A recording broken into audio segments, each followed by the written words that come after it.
Lockdown से पहले हम लास्ट जगह जो गए वो थी Amritsar.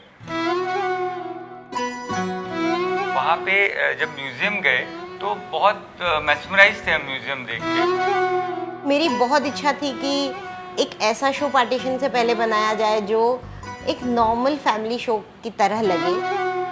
Actually partition as it is मुझे ना हमेशा बहुत तरह से टच करता है कि पार्टीशन हमारे हिस्ट्री का एक बहुत इम्पॉर्टेंट ब्लैक जो भी चैप्टर है, लेकिन फिर भी हमने उसके बारे में बहुत कम बात की है या बहुत कम कुछ बनाया है या देखा है। ह्यूमन स्टोरीज जो सरप्राइज एलिमेंट, अचानक एलिमेंट जो एक लाइफ का होता है उससे भरपूर थी। पार्टीशन हम सबके लिए कहीं ना कहीं वो अचानक वाला ही मुद्दा था, क्योंकि लोगों ने ये नहीं सोचा था कभी भी पार्टीशन के बाद इतनी लाइफ बदल जाएगी। मुझे लगता है कभी भी जब नेगेटिव होता है तो पॉजिटिव भी होता ही है, तो दैट्स वाई मेरी स्टोरी अपने आप उस दिशा में गई जहाँ पे रिश्तों की, दोस्ती की अपनी एक इम्पोर्टेंस रही। जिस तरह के एटलीस्ट मिडिल क्लास या रिच फैमिलीज में तो इवॉल्वमेंट बहुत अच्छा था उस वक्त में। एरा जो एक डिसाइड किया गया कि हम लोग स्वतंत्रता के समय में इन कहानियों को हम लोग पेश करेंगे। तो बचपन से मैं भी यही कहानियां सुन के बड़ी हुई हूँ कि पार्टीशन में कैसे लोग भागे थे, इसलिए मुझे वो बहुत ही रिझाता है। एक फोन पे आई लव यू से बातें हो जाती है, पर हमारे कैरेक्टर्स को वही एक इमोशन कन्वे करने में महीनों लग गए।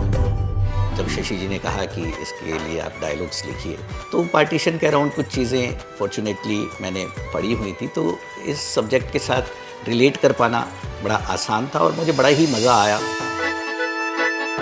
दादाजी से कहानियाँ सुनी हैं उस दौर की और उस वक्त की, लोगों का उस वक्त का आज़ादी पाने के लिए जो जुनून था उस समय में, वो एक्साइट तो करता ही है। The best part of Amrit is she is very versatile। अपने फ्रेंड के साथ वो बहुत ओपन रहती है, बाबूजी के सामने जाती है तो थोड़ी सी संस्कारों वाली हो जाती है। जिस तरह से सेट को डिज़ाइन किया है, स्टोरी को लिखा है, कैरेक्टर्स को फॉर्म किया है, डायलॉग पे डिटेलिंग की है, सब कुछ इतना डीप और इतना परफेक्ट है। We enjoy shooting. हम 47 का पीरियड दिखा रहे हैं, लाहौर दिखा रहे हैं, तो पार्टीशन के बारे में हम सब ने बहुत सुना है, देखा है, पढ़ा है, बट उस चीज़ का हिस्सा हम कभी नहीं बन पाए। और मैंने ये लुक कभी नहीं आज तक किया, ना टीवी पे ना थिएटर में। इस तरह का इमोशनल ग्राफ है और कैसे पार्टीशन होता है, कैसे लोग बिछड़ते हैं, वो सारी बातें सुन के आई गॉट वेरी एक्साइटेड। मैंने कहा जी मैं ये कर रहा हूँ। ये स्टोरी ऐसी है कि सब साथ में मिलके बैठ के देख सकते हैं। It's a family show. इसमें पाकीज़गी है, इसमें मासूमियत है, इसमें तकरार है, इसमें प्यार है, और पार्टीशन के टाइम का है, कहते हैं ना गुलदस्ता है, बहुत ही जो खुशबूदार है।